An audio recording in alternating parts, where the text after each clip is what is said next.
Hello everyone, and happy Halloween. Yes, finally. This video is finally out. Holy fucking shit.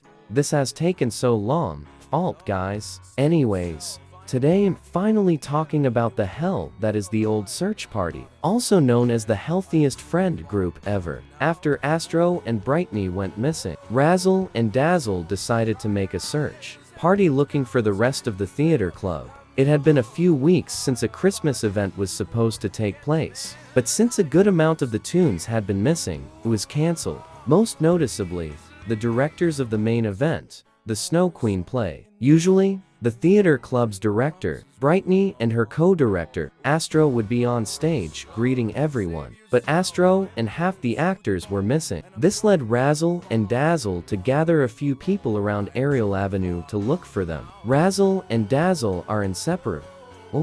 Razzle is the stubborn twin who is adamant on being in the right, and Dazzle is a bit shyer, just agreeing with the majority. Razzle often stands up for Dazzle because he doesn't have a spine of his own, but this often leads to more problems. Dazzle obviously doesn't believe his opinions are important, and he tries to please everyone, but it often ends in disaster as well. The twins try to balance both mindsets most of the time. Glisten is, well, Glisten. He's arrogant, a little mean, and a prima donna overall, and his behavior is often seen, especially around people like Finn. He was abandoned by the search party because of his behavior, and he feels guilty and wants to reconcile with them. However, it doesn't turn out well. He's also the vocalist of Melody and Madrigal. Finn is the other person in Shelly's shop, the drummer of Madrigal, and a chill guy overall. He's relaxed and a friendly spirit, but he has a problem with letting people make fun of him. He usually laughs it off, but he bottles up his sad emotions, and they were still festering during the incident. He could never bring himself to yell at someone. It doesn't feel right,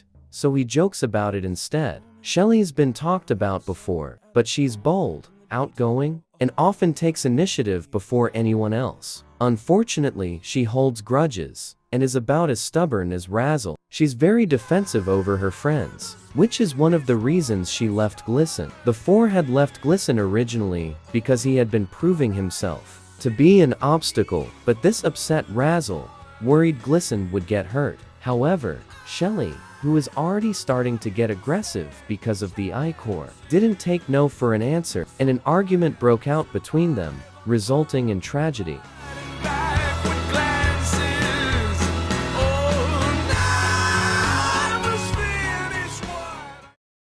Well, Shelly came up with the idea. It wasn't me, but... So you thought it was a good idea to leave Glisten behind? Look, are you not getting tired of hearing him yammer about himself over and over, constantly getting in the way of our search, almost getting Dazzle killed with his recklessness? He doesn't get how loose these bookshelves are. He's going to hurt someone one day. It was the only way. Plus, it's not like Glisten wanted to really be in the search anyway. He probably only did it because we're bandmates and he wanted the spotlight again. It's not like we're even looking for Boxton. It's the theater club. And just leave him there? You're joking! You know how pissed he's gonna be once he gets to the surface! They're probably not gonna listen to you, Razzle. Plus, he probably just wanted to go back to the surface anyway. But what if he gets lost? You know how he is! Trust me, he'll be okay. You should listen to your brother. You don't want to join Glisten, do you? Look, I don't know what's gotten into you, Shelly, but you've got to stop! Of course you're on his side! You're probably the only one he's tolerable to! No wonder you're such an apologist! Shelly, can you just stop and listen? You've been acting up a lot lately, so it would be great if you were... Shelly! Oh, yeah. Any one of you guys had hoped Glisten would survive. Here's where you get fucked. Oh, my bad. After the argument, Shelly, who had been attacked by a twisted Brightney in the dark, but ran away before she could process what went on, finally snapped, attacking everyone in the elevator, ripping off Finn's legs, shattering Dazzle, and cracking Razzle, and would have killed Razzle if he didn't knock her out first. They all ended up being twisted in the end. Except for Dazzle. The thing about their masks is that if one is shattered, they can be put back together and be brought back to life. And the sundew vines, wrapping around their body, picked up Dazzle's pieces one by one, leaving him alive to see his brother hurt everyone they used to be friends with. But first, Glisten. Glisten had come across Finn on floor 3, trying to reconcile with him, but getting attacked and failing. According to Fin's words, "You're lying. You would never apologize for everything you've done to me." Glisten tried treating his wounds with an ichor capsule, though he didn't know it was tainted, and on floor 5, he became a Twisted. He's the slowest of the Twisteds, stopping occasionally, even in chase, trying to hold himself back. He tried to die before he could hurt anyone, hence the rose on his neck, and he begged to be killed, but was only put down on floor 10. Razzle and Dazzle are no longer bound to a circle. Now, there are sundew plants roaming the map,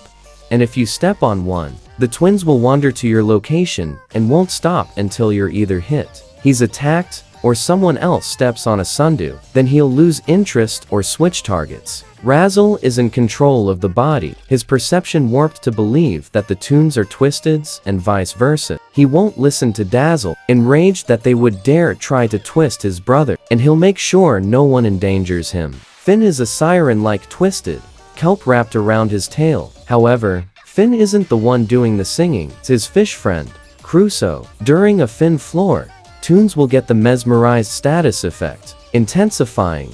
The closer they are to Finn, mesmerized tunes will slowly approach Finn, if they are not moving or on a machine, to the point they are sprinting. If the effect is intense enough, and that's it, no one else could possibly be in this magical AU called Mainswap. Because, holy shit, why would there be anyone in Mainswap? Mainswap isn't real, guys, it isn't.